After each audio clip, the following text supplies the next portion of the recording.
In 2015, 1.2% of the U.S. population had been diagnosed with epilepsy, neurological disorder. 1.2% might not seem like that much, but in reality it is 3.4 million people, around 3 million adults, and 470,000 children. Although there is no cure, many of those with the disorder are able to live normal lives when under the right medication regimen.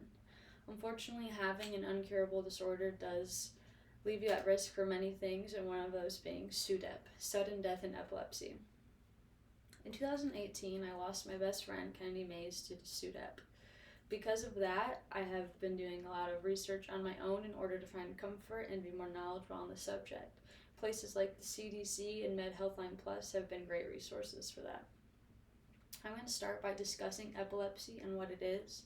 I will follow by what is SUDEP, and I will discuss some of the ways you can lower your risk of SUDEP occurring to you if you are a person with epilepsy. With 65 million people around the world being diagnosed, epilepsy is the fourth most common neurological disorder. Epilepsy is a disorder of recurring seizures. These seizures happen when clusters of nerve cells or neurons in the brain send out the wrong signals.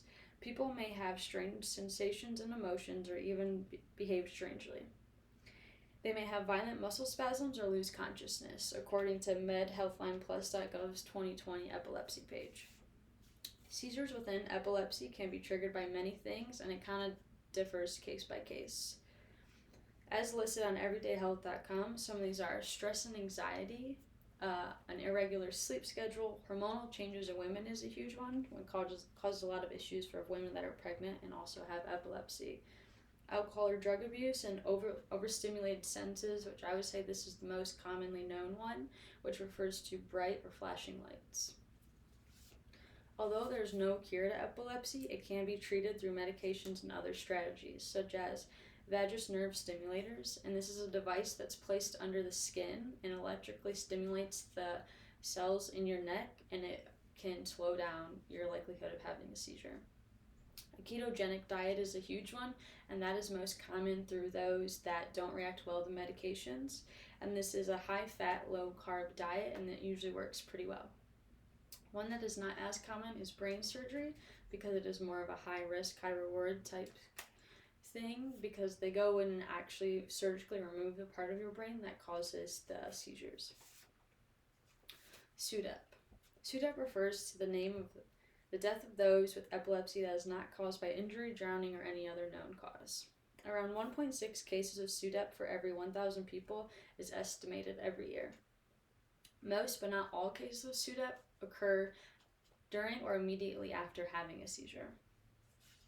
Orrin Davinsky, MD, stated in an interview on epilepsy.com that those that die from SUDEP are the ones that are least likely, or we would think would be least likely, or the healthy ones that react well to their medication, haven't had seizures in years, just like my friend Kennedy. He said he was talking about how it's kind of a mystery almost. SUDEP and epilepsy itself is still an ongoing research process. There isn't a cure to it yet. And because when you look at the autopsy, there is absolutely no other way it could be from anything else other than this one random seizure that they had. When SUDEP does occur, the thing that causes the death is typically your heart rate rising, triggering you to go into cardiac arrest, or your breathing becoming irregular, and then there's a lack of oxygen in your blood. Although there is no cure to SUDEP or epilepsy, there are ways that you can lower your risk of SUDEP occurring to you. MedPagesToday.com said that some of these ways to reduce the risk are avoid your seizure triggers if known, which I think it is very important to know them and to have everybody around you close to you know these as well.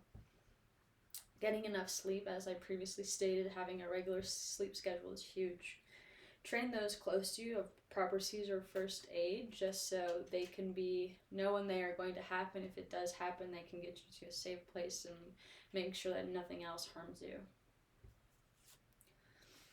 Because the large number of 3.4 million people being diagnosed with epilepsy, I believe it is important for all of us to know what it is and be aware of how we can help those around us lower their rate of seizures, because it is likely that all of us have someone close to us that does have epilepsy. Although there is no cure, many of those with epilepsy can live normal lives when properly medicated. As I stated, these healthy people are typically the ones targeted by SUDEP, making one of the most sneakiest and heartbreaking causes of death.